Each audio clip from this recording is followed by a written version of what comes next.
Good morning, Lisa here. I thought I would do a live video from my beautiful garden. I'm out the back at the moment, and the star jasmine is blossoming and it smells incredible. So I thought I would bring you out here.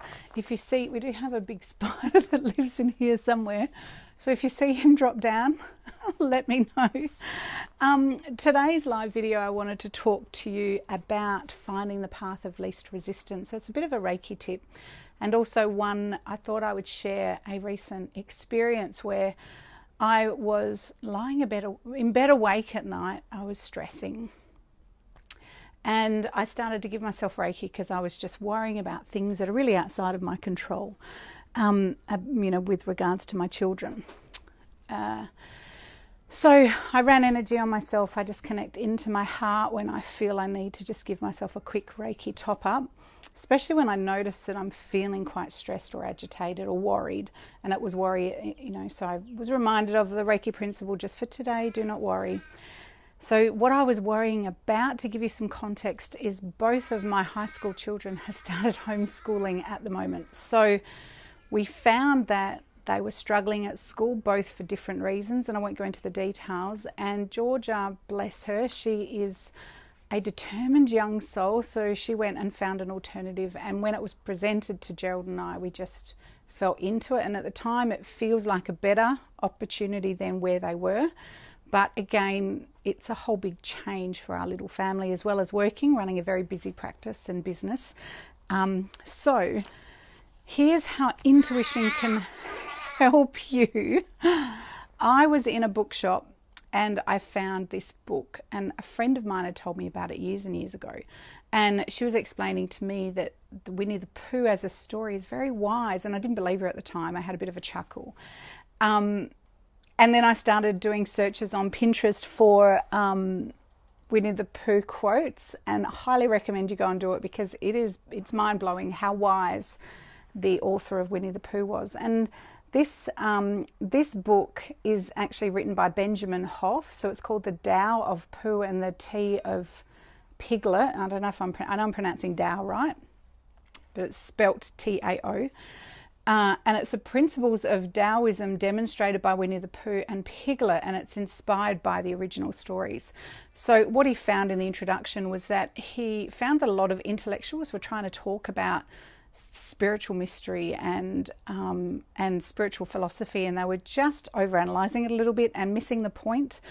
And so he thought about the simplicity of using childlike characters in order to give us insights and help us to come back to the simplicity. And I think that's what's beautiful about Winnie the Pooh as the main character, is because he just is very present, and he just reminds us, like with Reiki, just to come back to the present moment, come back to the stillness of now. And you'll notice when you read the story, and I highly recommend you get this book, especially if you're interested in spiritual philosophy. It's fantastic. And I'll post a link to it in the chat box afterwards. But I thought today, as I was thinking this morning about you all, how I could inspire you, and I thought I'd share a little story.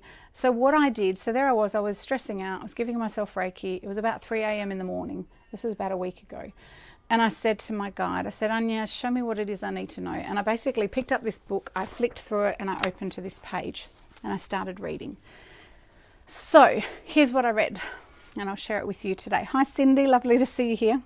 So a horse was tied outside a shop in a narrow Chinese village street.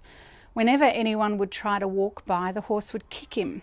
Before long, a small crowd of villagers had gathered near the shop, arguing about how best to get past this dangerous horse. Suddenly, someone came running. "The old master is coming," he shouted. "He'll know what to do." The crowd watched eagerly as the old master came round the corner, saw the horse, turned and walked down another street. You see, I said the old master lived the principle of wee, effortless action. That's something the Taoists would say that we can learn by watching water. It also goes on to say, water, asked Piglet. When the stream comes to some stones in its path, it doesn't struggle to remove them or fight against them or think about them. It just goes around them. And as it does, it sings. Water responds to what's there with effortless action. I think I missed something, said Pooh. Missed something? Where? I asked. In that story. Oh, that. The old master knew he didn't have to go down that street. He knew he could go another way. And then Pooh says, but why didn't the others know? Ah, precisely. Why didn't they know? I wouldn't have gone down that street, squeaked Piglet, not with a horse in the way, or a goat or a dog or anything. But why didn't the others? My dear Pooh, said Owl, flying over to the writing table. In problems of this sort, one must consider the physical properties involved. I didn't know where they were. I didn't know there were any, replied Pooh, rubbing his ear. That is to say, continued Owl, somewhat annoyed, the street in question was narrow, the horse was large, and furthermore it was belligerent. Further along it was what? It kicked. The old master knew it was futile to proceed. We know that, Owl, I said. The point is, well, so much for stories. Let's go on to the next principle. So the moral of the story is go with the path of least resistance. And what I realised in that day is the school that they were currently in was the bucking horse, the angry little horse, and it was causing a lot of stress and anxiety for both of my girls, like I said earlier, for different reasons. And this new online school was finding a different direction. We're going down a different path. And so are there challenges with it? Yes. My daughter's still in bed and it is... she's asleep. I've gone in and tried to wake her up twice. So yes, there are some adjustment periods because they think this is so cool, because they get some flexibility with when they learn and how they do it. So it's not to say it's perfect, but I do know that for now it was a better option. It was a new direction and we'll go on a new learning journey. So as always with life, there's no guarantees. There is no perfect. We just do the best we can with who we are and what we're facing. So my beautiful, beautiful Reiki tribe, I hope that has given you some inspiration. I really like the idea of just rocking up and just finding one subject that's inspired me to share with you, in the hope that we all keep coming together and nurturing each other as a community. So love your feedback. Thank you so much for the encouragement on the last video. If I get more, I'll keep doing them. So thank you guys. Gosh, I wish you could smell this. It is just incredible. So I think I'm going to sit here, have a cup of tea before I get on to all my preparation for my Reiki Masters that are coming in this weekend. I only do 2 master trainings twice a year. So I've got a beautiful group. My beautiful Reiki Masters are exiting and graduating at the end of November, and I've got my new class coming in this weekend. So I have a lot of prep to do. So I will have a cup of tea, get myself grounded, and then I'll be stuck into focusing on my beautiful masters that are coming in. And if that's you, can't wait to see you on the weekend.